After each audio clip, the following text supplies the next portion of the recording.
Jay-Z once said something about money that I've actually tried to live by. If you can't buy something twice, don't buy it. And I think that's a really interesting way to think about spending money. And this is something that even within my own family, my father has said before. Because there's a huge difference between being able to technically buy something and actually being able to comfortably afford it. If you have, say, $10,000 in your bank account and you want to go buy a $10,000 car, technically you can buy the car, but should you? The answer is probably not. Because after you buy it, you obviously have $0 left. And that's where I think this rule comes in. And for me personally, I've taken it even a little further. For big purchases, I want to be able to afford to buy the thing at least twice, bare minimum twice, before I feel comfortable saying that I can actually afford it. And I'm not saying I'm literally going to buy two of everything, of course. The point is the financial breathing room that comes with being able to. So let's say, you want to buy a $5,000 watch. You have exactly $5,000 sitting in your bank account. Can you buy it? Yes. Can you afford it? Probably not. And, I would argue definitely no. Because after buying the watch, you have nothing left. If something goes wrong the next week, you're in trouble. If your car breaks down, good luck, right? If you lose your job, what are you going to do? And you've essentially taken your entire, let's call it financial safety net, and turned it into a watch. Now, imagine instead you have $10,000 or more money that you could comfortably use for that purchase. You buy the $5,000 watch and you still have another $5,000 available. And that's a completely different financial position. Now, I'm also definitely not advocating to do this. As I always mention in every video, I'm not a financial advisor and this is not financial advice. But for me personally, if I'm interested in a $5,000 watch and I only have $10,000, technically, yes, that does follow the rule of being able to afford it twice, but I'm not going to spend half of my net worth on something that really isn't going to benefit me that much. Sure, it might look nice, but, for me, it's, for most cases, not an appreciating asset. Maybe, some watches can appreciate depending on the brand and all these other details, but again, at the end of the day, if I only had $10,000 in my bank account, I'm not spending $5,000 on something. And that's what I think the rule is kind of really getting at, right? It's not necessarily about literally buying something twice. It's about having enough financial margin that one purchase doesn't significantly hurt you. And I think this is especially important with big purchases that are financed as well, because financing can make something look so much more affordable than it actually is. You might say, oh, I can afford the $500 monthly payment, but that's not necessarily the right question. You should be asking, can I actually afford this, let's say $40,000 car? Because the payment is only one part of the cost, right? There's interest, insurance, gas, maintenance, repairs, whatever it is, right? Depreciation. And then there's the opportunity cost of the money that you're putting toward that vehicle or whatever purchase it is, instead of investing it. And this is something I've thought about personally with my own car. I could have bought something much more expensive. I could have gotten a nicer car, but I don't want my car to dictate what the rest of, my financial standpoint looks like. Just because a lender or, a bank is willing to give me the money, it doesn't mean that I should take it. And this philosophy is actually one of the reasons that I think buying my house the way that my girlfriend and I did was important. We bought a house for around $500,000. We have a mortgage. We didn't buy it in cash.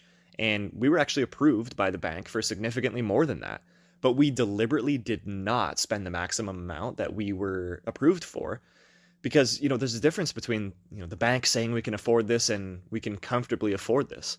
And I'm really glad we left ourselves some breathing room because about 2 months after buying our house, if you guys have watched some of my previous videos, you know that we had a roughly $7,000, plumbing and sewage issue. And that's home ownership, right? Things break, unexpected expenses happen. And if we had stretched ourselves to the absolute maximum just to buy a more expensive house, that $7,000 bill would have been a much bigger problem. And while yes, it still was because nobody loves, a $7,000 bill, we were able to be okay, right? We weren't crazy, insanely stressed and worrying, okay, where are we going to find this $7,000? It sucked, but we were still able to get through it. And this is why I like the idea of, kind of having a financial margin.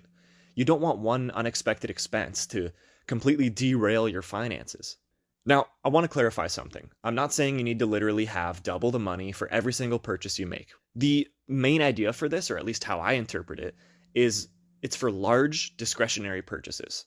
Things that can meaningfully impact your financial situation, right? A car, a watch, a vacation, expensive electronics, furniture, any kind of luxury purchase.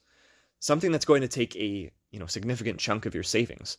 And that's where I think this rule becomes really useful, honestly. Because for smaller purchases, the question is simply, do I want this and can I reasonably afford it? But, for bigger purchases, I want to be asking, if I bought this today, would I still feel financially comfortable tomorrow? Because that's a much better question, right? Again, I go back to the point of, if I have $10,000 in my bank account, I'm not buying a $5,000 watch. But, you're kind of looking at it as, okay, can I reasonably afford, if later in life you have, X amount of dollars, is spending $5,000 on a watch, are you still going to be comfortable after that? And this is where I think that the rule becomes less about buying things and more about building wealth. Because every time you make a huge purchase that you can barely afford, you're reducing your financial flexibility, right? You have less cash, you have more debt, you might have a higher monthly payment and, less money available to invest. Whereas, if you consistently buy things below your means, you create a, sort of a financial snowball that goes in the other direction, right? You have more money in your emergency fund, you have more money invested, less debt, more flexibility. And eventually your money starts working for you, right? And that's really what I'm trying to accomplish. And my money is working for me, and I want it to continue to work harder and harder for me.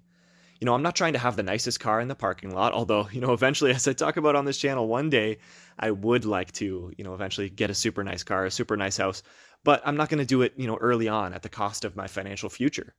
I'd rather have the money right now. And I also think there's a psychological benefit to this. When you can comfortably afford something, you enjoy it more, right? You're not sitting there thinking, like, oh no, I just spent all my savings. You're not checking your bank account every, 5 minutes. You're not worrying about whether you can make the next payment. You bought it, you enjoy it, and you move on. And that's the kind of relationship that I personally want to have with money, right? I don't want to be scared to spend money, but I also don't want to be stressed because I spent too much. There's a middle ground. You can enjoy your money without letting your spending control you. I mentioned in a previous video, as humbly as possible, I could take the money that I have right now and go get a Porsche. But then I have that Porsche, I enjoy it, but I'm probably going to be stressing about the bills, and that money isn't working for me anymore, right? I have that money in investments. That money is kind of, sometimes I look at it as like it's another employee that's, just working for me. The money that's brought in just goes to me, right? And that's, I guess, kind of a weird way to look at, investing and compound investing and things like that. But I'd much rather, like I talked about, have my money in the market working for me until I'm at a point where if I want to say go buy a Porsche, I'm not stressed about it. I'm not even thinking about it, right? I'm like, okay, I already have more than, I guess, quote unquote, enough in the bank in investments that's working for me. And I'm not spending all my money on an asset, especially a depreciating asset, right? And there's another concept behind this that I think is really important, and that's delayed gratification. If there's something you really want, you don't necessarily have to tell yourself you'll never have it, right? That's not what I'm doing. You can just tell yourself, not yet, right? As I said, maybe you want the nicer car. Okay, build your savings, increase your income, invest, get yourself into a better financial position. And then eventually, maybe that car becomes an easy purchase. And that's the goal, right? When the car becomes an easy purchase, not making the goal the car itself, because then you can spend too much money too early on. And, it's much more satisfying than buying it today and spending the next 5 years trying to recover financially. I think there's something really powerful about being able to tell yourself, I could buy this, but I'm choosing not to yet, right? That's financial control. So whenever I'm considering a big purchase, I try to ask myself a few questions, right? Number one, do I actually genuinely want this? Not because Instagram told me I should want it, not because somebody else has one. Do I actually want this? Number two, can I comfortably afford it? Not just the payment, right? The entire purchase. And number three, right, would this purchase stop me from investing? Would it eat into my emergency fund? Would it prevent me from reaching another financial goal that I have for myself? And finally, if I bought this today, would I still feel financially comfortable afterward? And if the answer is no, I probably don't need to buy it yet, right? So I don't know if I'd call this, Jay-Z's secret to staying rich, but I do think there's a really valuable lesson that's within that quote. If you can't afford to buy something twice, maybe you can't actually afford it yet. And again, I'm not talking about literally buying two of everything, right? I'm talking about having enough financial breathing room that a purchase doesn't completely change your financial situation. Because, being wealthy isn't just about having the ability to buy expensive things. It's about having the freedom to buy them without it hurting you, right? And honestly, that's the kind of wealth that I'm interested in. I'd rather have, for the time being at least, a normal car and a growing investment account than an expensive car and no money in the bank. I'd rather have a house I can comfortably afford than a mansion that consumes all of my income. I'd rather be able to afford something twice than, have to spend everything that I have to buy it once. Because at the end of the day, as I've mentioned before in previous videos, guys, I'd rather be rich than look rich. And that's probably the most important part of this entire philosophy. So hopefully you guys were able to take something from this video. If you enjoy content like this and other similar financial content, please feel free to subscribe to the channel. Thank you guys for watching. If you have any questions, you can put them in the comment section down below, and I'll see you guys in the next one.